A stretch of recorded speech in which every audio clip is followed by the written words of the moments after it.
7 divided by 4. Here 4 is a divisor, so we need multiplication table of 4.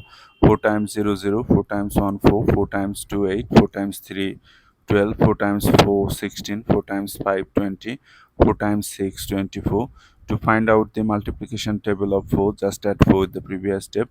0 plus 4 4, 4 plus 4 8, 8 plus 4 12, 12 plus 4 16, 16 plus 4 20.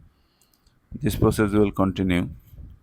7 goes in, 4 goes into 7 how many times? 2 times, says which is get us, so 1 time. So 1 time 4 4, subtract, you are getting here 3.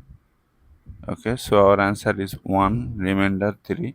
But if you want to write your answer in decimal form, then convert this number into decimal form.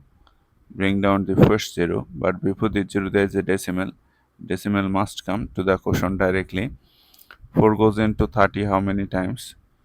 Look, 7 times 28, 8 times 32, which is greater. So 7 times, right? 7, 7 times 4, 28.